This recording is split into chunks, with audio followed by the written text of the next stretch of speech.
আন্তর্জাতিক মানের তুলনায় আমরা অনেক উচ্চ হারে শুল্ক দিয়ে রেখেছি, যাতে করে সব ইম্পোর্ট রেস্ট্রিক্টেড হয়ে যায়। এবং Bangladesh is one of the most restrictive trade regime এই কারণে।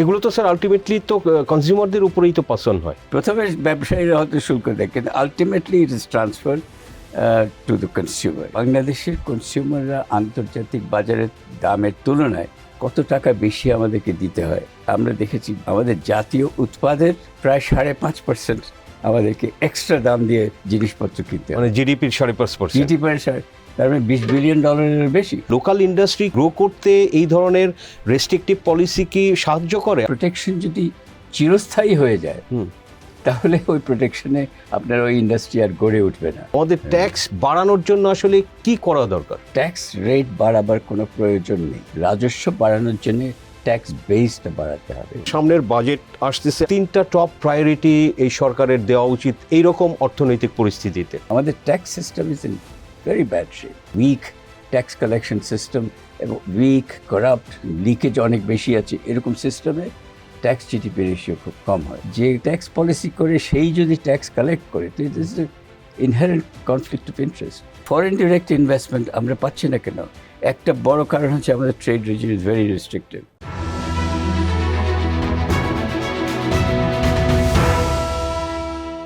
প্রিয় দর্শক, বাংলাদেশ ফাইন্যান্স প্রেজেন্স টিবিএস ইকোনমিতে আপনাদের সবাইকে স্বাগত জানাচ্ছি। আমি সাজ্জাদুর রহমান।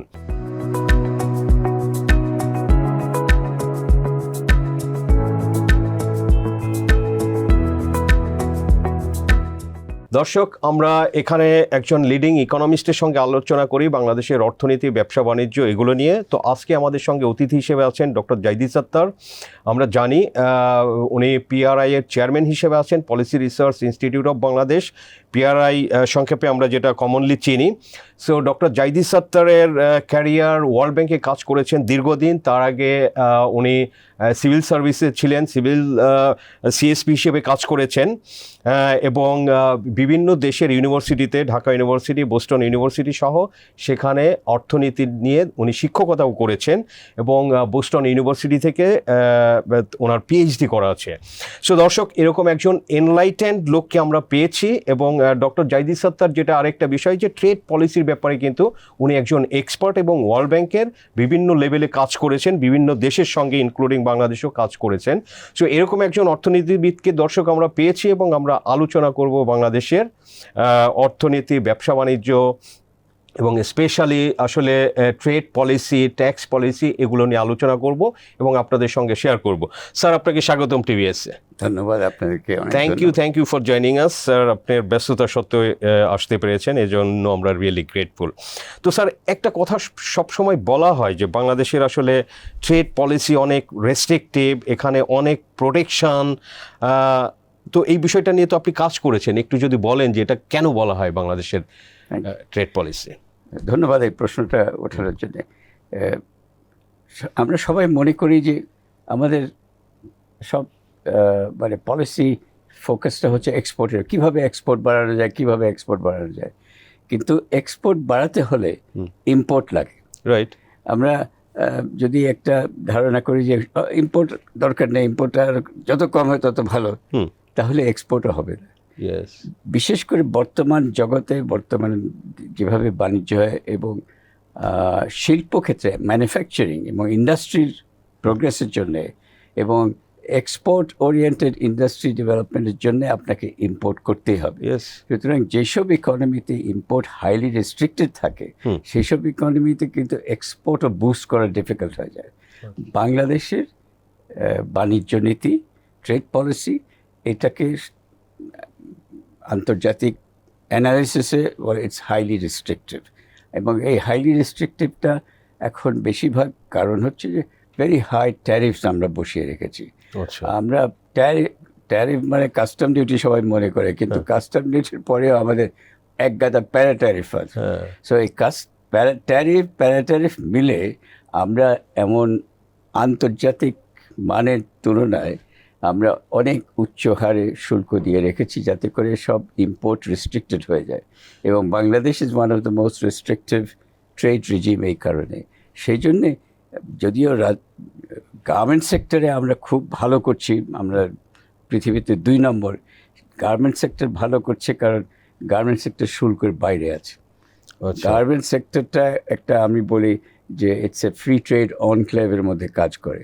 আচ্ছা it operates under a free trade regime, হ্যাঁ কারণ ডিউটি দিতে হয় না ইম্পোর্ট। হ্যাঁ, সব ডিউটি ফ্রি ইম্পোর্ট করে।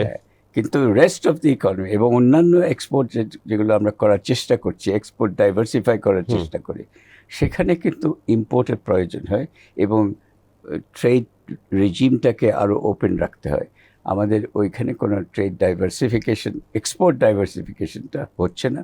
তার একটা বড় কারণ হচ্ছে আমাদের রেস্ট্রিকটিভ ট্রেড রেজিম, যে কারণে আমরা উচ্চ শুল্ক দিয়ে, দেয়াল দিয়ে আমরা আমাদের দেশীয় বাজারে এগুলো বিক্রি করার সুযোগ করে দেওয়া হয়েছে এবং উচ্চ দামে বিক্রি হচ্ছে বাংলাদেশের প্রস্তুত করা পণ্য এবং যেটা প্রতিযোগী আমদানি যেগুলো হয় সেগুলির উপরে শুল্কর কারণে, উচ্চ শুল্কর কারণে দেশীয় বাজারে দাম বেশি।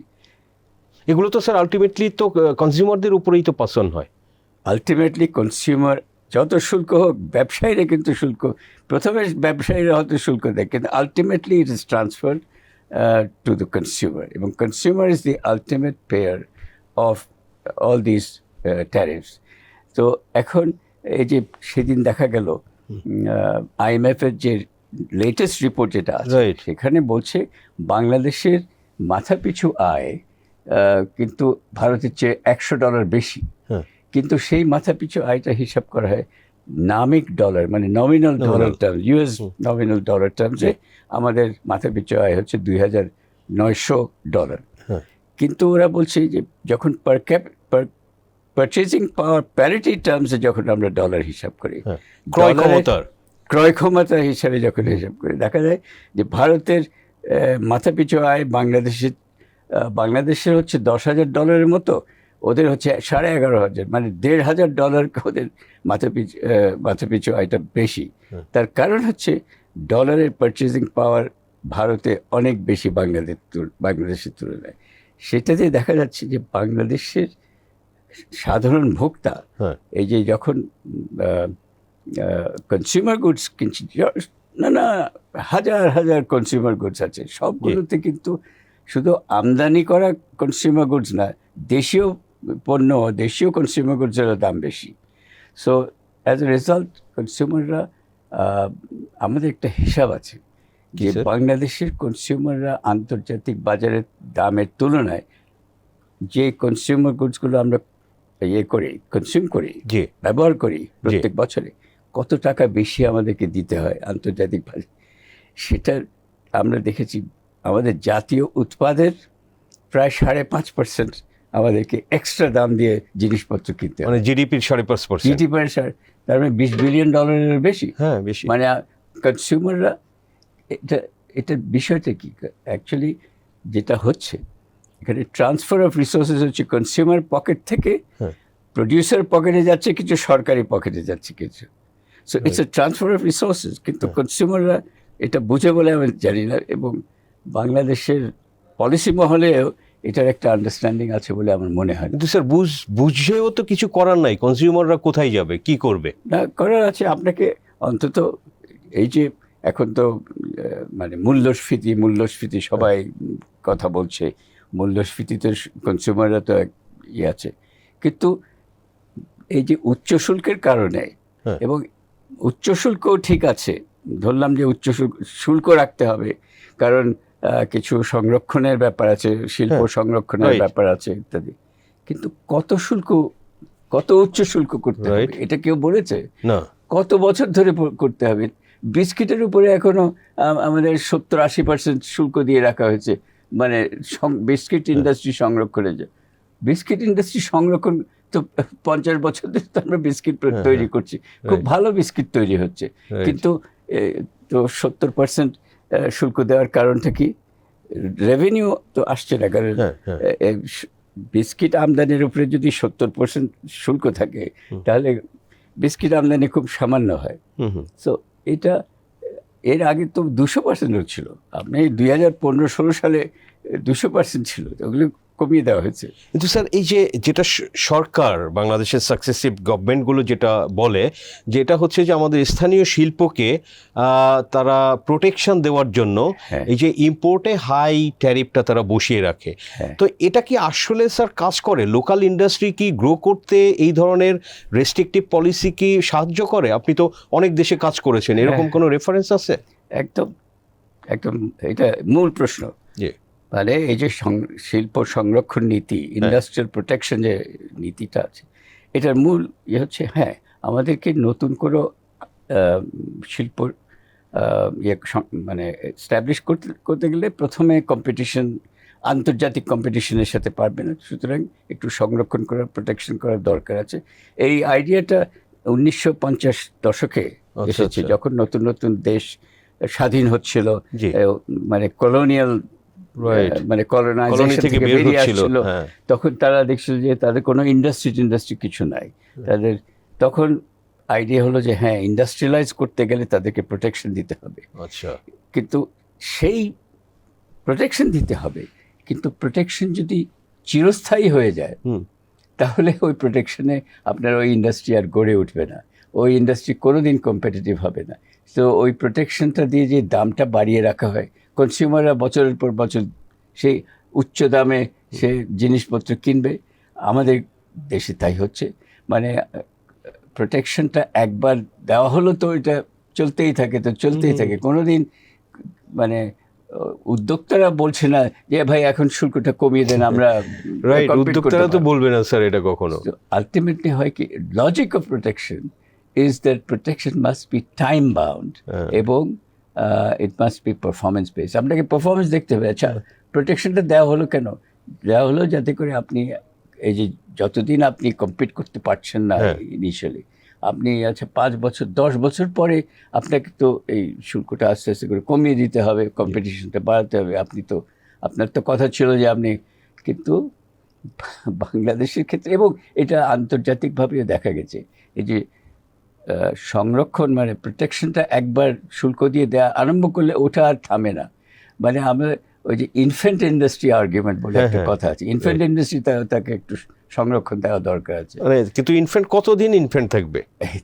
মানে এটা রিসার্চ ইয়েতে বলে যে জেরিয়াট্রিক ইনফ্লুয়েন্স, মানে বাংলাদেশে অনেক জেরিয়াট্রিক ইনফ্লুয়েন্স আছে। মানে কি স্যার? তার মানে হচ্ছে বয়স্ক ইনফ্যান্ট। আচ্ছা আচ্ছা, মানে বুড়ো হয়ে গেছে ইনফ্যান্ট, তো প্রচুর আছে। কারণ বিস্কিট ইন্ডাস্ট্রির কথা বললাম, আপনি গার্মেন্টস ইন্ডাস্ট্রি বলেন, এটা 5 দশকের ইন্ডাস্ট্রি এখনো। এই যে স্যার গার্মেন্টসের ব্যাপারে যদি প্রসঙ্গটা আসলে একটা প্রশ্ন যদি করি, এই যে গার্মেন্টসে ধরেন যে যত রকমের ট্যাক্স বেনিফিট দেওয়া হচ্ছে, বন্ডে ডিউটি ফ্রি ইম্পোর্ট থেকে শুরু করে এখানে ট্যাক্স ভ্যাট তাদের জন্য সব কম, ইন্স্যুরেন্স প্রিমিয়াম রেটও কম। তো ইন্টারেস্টিং হচ্ছে এখন আমরা এগুলো জানি, এগুলো নিয়ে রিপোর্টও করি, এই যে সমস্ত বেনিফিট বায়াররা ক্যালকুলেট করে প্রাইসটা অফার করে। তার মানে বাংলাদেশ সরকার আমাদের ট্যাক্স পেয়ারের মানি দিয়ে যে সুবিধাটা দিচ্ছে গার্মেন্টসকে, এই সমস্ত সুবিধা নিচ্ছে ওয়েস্টার্ন বায়াররা। তারাই এই সুবিধা, আপনি আপনার এনার্জি প্রাইস, আপনি ওর ট্যাক্স রেট কত, ওর ইনসেন্টিভ কত পাচ্ছে, এই সব কিছু হিসাব করে সে প্রাইসটা দিচ্ছে। তো তার মানে তো এটা আসলে আমরা আমাদের দেশের বা ইন্ডাস্ট্রিও বেনিফিট পাচ্ছে না, পাচ্ছে ওয়েস্টার্ন বায়ার অ্যান্ড ব্র্যান্ডস। আচ্ছা, আপনি কিছু মনে করবেন না, এটা সাধারণ ধারণা। আপনি যেটা বললেন যে আমরা তো ওদেরকে এত সুবিধা দিচ্ছি, মানে ডিউটি ফ্রি ইম্পোর্ট করতেছে। রপ্তানি, এক্সপোর্টের প্রিন্সিপাল হচ্ছে, এবং WTO অ্যাপ্রুভ, WTO কমপ্লায়েন্ট নিয়ম হচ্ছে, আপনি যা এক্সপোর্ট করলে এক্সপোর্টের উপরে কোনো ট্যাক্স, এক্সপোর্ট প্রডিউস করার জন্য কোনো ট্যাক্স দিতে পারবেন না। That's the WTO compliant principal. তার মানে বাংলাদেশে কি হলো, প্রথম যখন গার্মেন্ট রপ্তানি আরম্ভ হলো 80 দশকে, তখন তো 90% ইনপুট আমাদেরকে ইম্পোর্ট করতে হতো। এই ইনপুটের উপরে যদি ডিউটি দিয়ে ইম্পোর্ট করতো, তখন তো 100%-এর বেশি ডিউটি, তাহলে বাংলাদেশের কোনোদিন গার্মেন্ট ইন্ডাস্ট্রি হতো না। কিন্তু এই WTO নিয়ম অনুযায়ী এই ডিউটি ফ্রি ইনপুট আনতে পেরেছে, স্পেশাল বন্ডেড ওয়্যারহাউস সিস্টেম হয়েছে, back to back LC system হয়েছে। এগুলি আমরা ওদেরকে কোনো ইয়ে না, এটা কিন্তু সাবসিডি না, এটা মানে আন্তর্জাতিক বাজারে লেভেল প্লেইং ফিল্ড ক্রিয়েট করার জন্যে এই নিয়মটা করা হয়েছে। এটা WTO নিয়ম। বাংলাদেশের ক্ষেত্রে এই নিয়মটা ইউজ করে বাংলাদেশের যেহেতু garment is a labour intensive product এবং বাংলাদেশে মানে আনস্কিল লো কস্ট লেবার অনেক প্রচুর আছে, সেই লেবারের সুযোগে আমরা কস্ট কম্পিটিটিভ আন্তর্জাতিকভাবে। আমরা যখন গার্মেন্ট এক্সপোর্ট করেছি, এটা তো আফ্রিকাতে এক্সপোর্ট করে না, এটা ইউরোপে করেছে, আমেরিকাতে করেছে। আন্তর্জাতিক এবং উচ্চ টপ মার্কেটে বাংলাদেশের কম্পিটিটিভ অ্যাডভান্টেজটা আসছে কোথা থেকে? ওই সস্তা লেবার এবং সস্তা লেবার। আমরা তবুও কম্পিটিটিভ হতে পারতাম না যদি আমাদেরকে ওই ডিউটি দিয়ে এখনও তো 50% আমরা ইম্পোর্ট করি গার্মেন্ট ক্ষেত্রে। ওখানে যদি ডিউটি দিতে হতো তাহলে এই গার্মেন্ট এক্সপোর্ট করতে পারতো না। কিন্তু যেটা আন্তর্জাতিক নিয়ম করা হয়েছে যে এক্সপোর্ট আপনি করলে যতই ট্যাক্স দেবেন ওই ট্যাক্সের রিবেট পাবেন, ছাড় পাবেন। এটা কিন্তু মনে করেন না যে ওটা সাবসিডি দেওয়া হচ্ছে, রাইট? না, গট ইট স্যার। কিন্তু আমার পয়েন্টটা হচ্ছে যে ধরেন এই যে গার্মেন্টসের জন্য কর্পোরেট ট্যাক্সের 12%, হ্যাঁ, কিন্তু অন্যদের ক্ষেত্রে তো এটা 27.5%। ঠিক বলেছেন। হ্যাঁ, আপনি ধরেন যে গার্মেন্টসে এখনো ইনসেন্টিভ দিচ্ছে, ক্যাশ ইনসেন্টিভ, যেটা তো একসময় 25% ছিল, আপনাদের আরো ভালো মনে আছে 80s-এ এটা 25% ছিল ক্যাশ ইনসেন্টিভ আগে। এখন খুব এখন স্যার লেস দেন 1%। তো আমি যে প্রশ্নটা করছিলাম যে এই যে আপনি 1% 0.5% দেন বা ওর ট্যাক্স রেটটা যে এত, বা ওর মনে করেন যে ওর জন্য এক্সপোর্ট ক্রেডিটেরও তো ইন্টারেস্ট রেট কম, তো এই সব কিছু বায়াররা হিসাব করে নেয় প্রাইসিং এর মধ্যে। তো আমার প্রশ্নটা ছিল যে আসলে এই যে বেনিফিটটা যেটা সরকার দিচ্ছে এটা আসলে পাচ্ছে ওয়েস্টার্ন বায়াররা। এটা এক সুন্দর কথা এটা। হ্যাঁ, যে এই বেনিফিটটা ওরা নিয়ে যাচ্ছে না। এখানে কতগুলো বিষয় যেমন আছে, এই আপনি কোনো এক্সপোর্টের জন্য আমি যদি এলডিসি গ্র্যাজুয়েশন যদি হয়ে যায়, এই যে আপনি বললেন যে ইনকাম ট্যাক্স রেট 12% দিচ্ছে, অন্যান্যদেরকে 25%, এটা কিন্তু পারবে না এলডিসি গ্র্যাজুয়েশন। বর্তমানে আমরা এখনো এলডিসি আছি বলি আমরা কতগুলো স্পেশাল অ্যান্ড ডিফারেন্সিয়াল ট্রিটমেন্টের আন্ডারে কতগুলো এইসব আমরা এখন আপনার ইউনিফর্ম রেট হয়ে যাবে। হ্যাঁ, এগুলো এক্সপোর্ট স্পেসিফিক কোনো সাপোর্ট দিতে পারবেন আপনাকে। ইউ হ্যাভ টু, যদি দিতে চান 12% যদি ইনকাম ট্যাক্স রেট দিতে চান সবাইকে দিতে হবে। তারপরে ভারতে যেটা করেছে ওরা বলছে প্রোডাকশন লিঙ্কড ইনসেন্টিভ। ওরা হচ্ছে মানে সব প্রোডাকশনের জন্য ইনফ্রাস্ট্রাকচার খরচ কমিয়ে দিচ্ছে, অমুক ইনভেস্টমেন্টের জন্য সবার জন্য মানে অল ইন্ডাস্ট্রির জন্য কমিয়ে দিচ্ছে, দেন ইটস ওকে। বাট আপনি যদি বলেন যে ওই এক্সপোর্ট বা পার্টিকুলার সেক্টরকে জন্য আমি সুবিধা দিচ্ছি, তখন এক্সপোর্টের সুবিধা দিচ্ছি, ওইটা ওই যে এলডিসি গ্র্যাজুয়েশনের পরে পারবে না। সেই জন্যে এই যে বর্তমানে যে এক্সপোর্ট সাবসিডি দেওয়া হচ্ছে, এক্সপোর্ট সাবসিডি অনেক কমে গেছে, কিন্তু ওই কত $80 বিলিয়ন এখনো না, $80 বিলিয়ন এখনো এক্সপোর্ট সাবসিডি দেয়।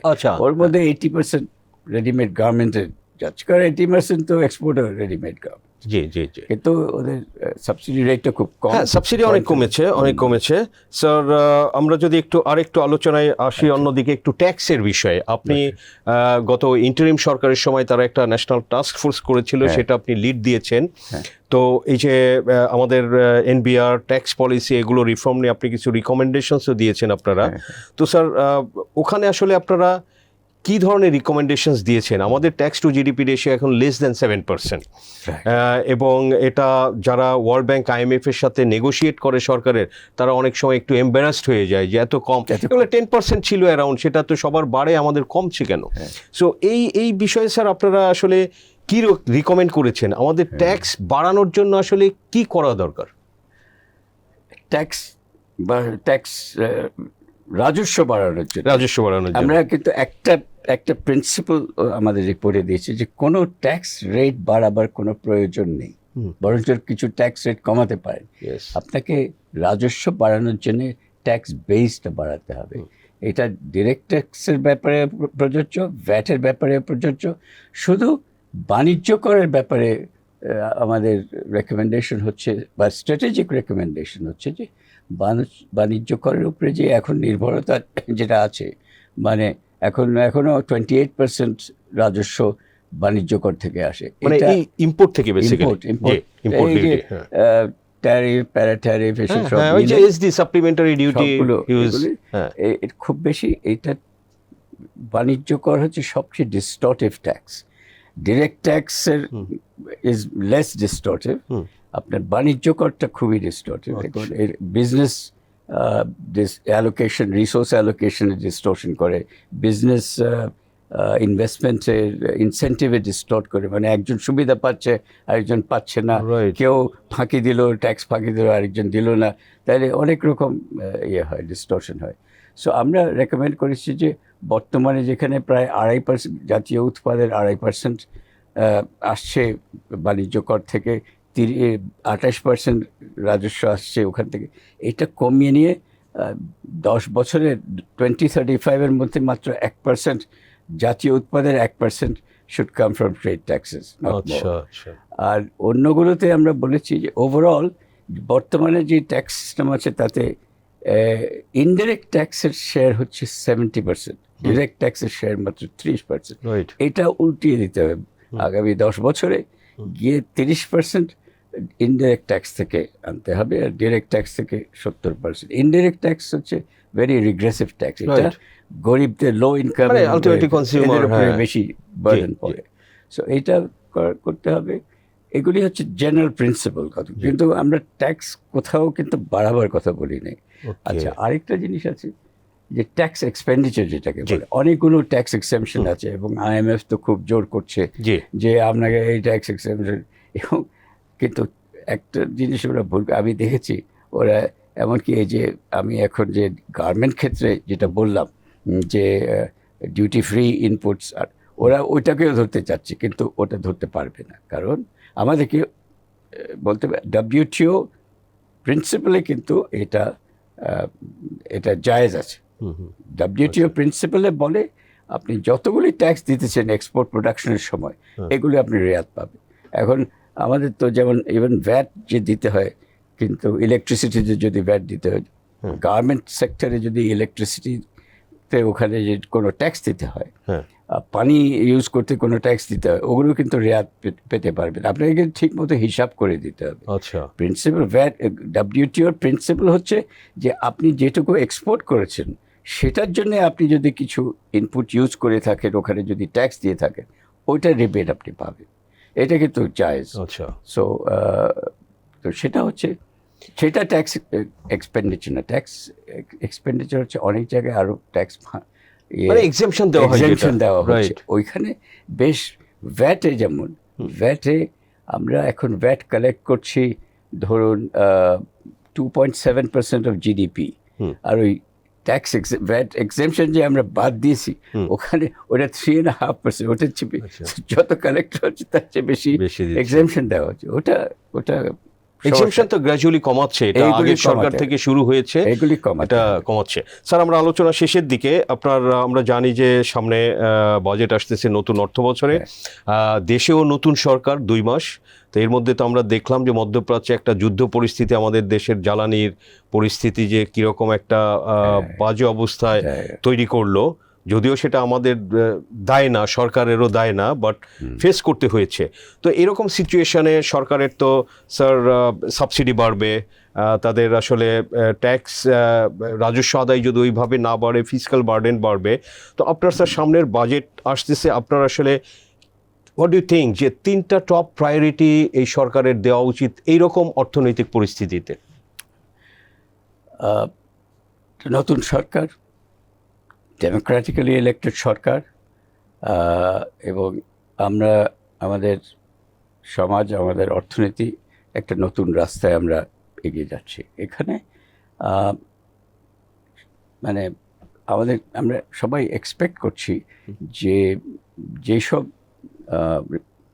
মানে কনস্ট্রেন্টের ভিতরে আমরা ছিলাম গত কয়েক বছর ধরে, এখন সেই কনস্ট্রেন্টের নাই। যে নতুন সরকার যেটা আসছে, এটা যতগুলো সংস্কার যে প্রয়োজন ছিল, যেগুলো এখন পুঞ্জীভূত, মানে মানে huge agenda for reforms, Right. Tax reform আছে তো বটেই, অন্যান্য ইকোনমিক সবই ব্যুরোক্রেসি রিফর্ম সবই দরকার। মানে ইনস্টিটিউশনাল রিফর্মস দরকার আছে, ইকোনমিক রিফর্মস। আমরা 1991-এ দেখেছিলাম, আমরা একটা 90-তে যে ক্রাইসিস হয়েছিল, পলিটিক্যাল ক্রাইসিস, ইকোনমিক ক্রাইসিস, সেই ক্রাইসিস থেকে এই ক্রাইসিসটাকে সুযোগ নেওয়া হয়েছিল। হ্যাঁ, crisis is a bad thing to pass over. একটা কথা আছে না, ক্রাইসিস ইজ অ্যান অপরচুনিটি।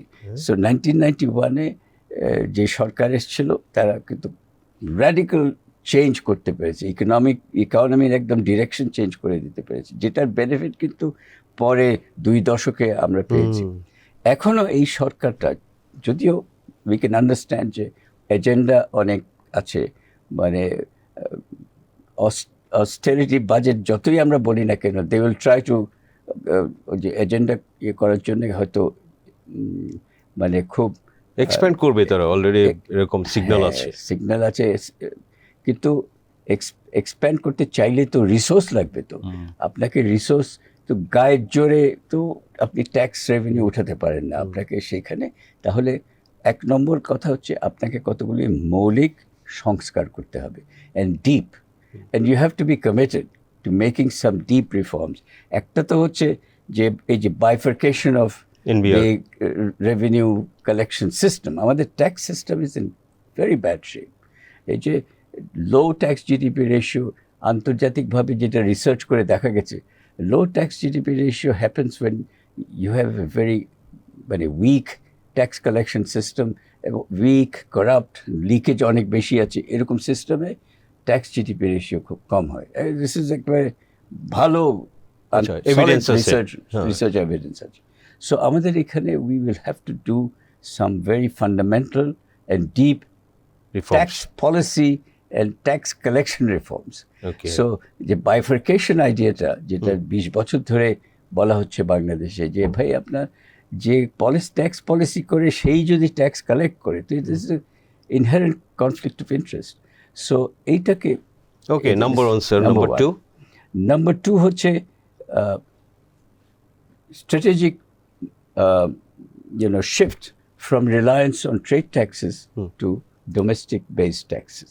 এটা কিন্তু স্ট্র্যাটেজিক, কারণ বাংলাদেশে অন্যান্য দেশের তুলনায় আমাদের রিলায়েন্স অন ট্রেড ট্যাক্সেস খুব বেশি। আমাদের পিয়ার কান্ট্রিজের, ভিয়েতনাম ফর ইনস্টেন্স, ভিয়েতনাম আজকে যে অবস্থায় আছে, Bangladesh should have been in that.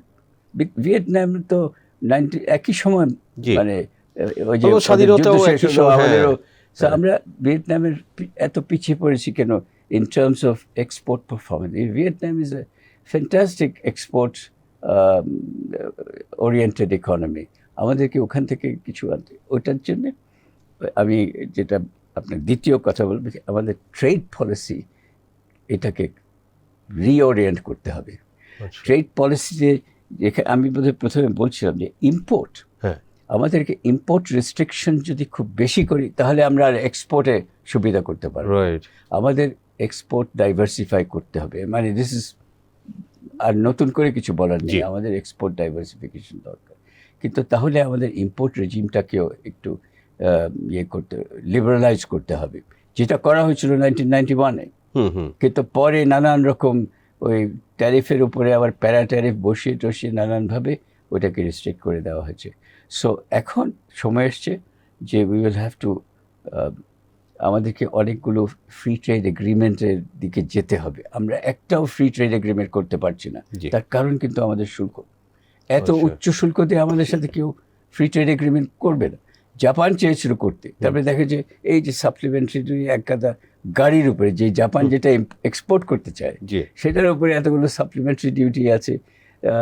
আর ইনারা তো মনে করেন যে কাস্টম ডিউটি আমরা কমিয়ে দিলেই হবে, কিন্তু ওই সাপ্লিমেন্টারি ডিউটি, রেগুলেটরি ডিউটি হবে যেগুলি WTO রেকগনাইজও করে না।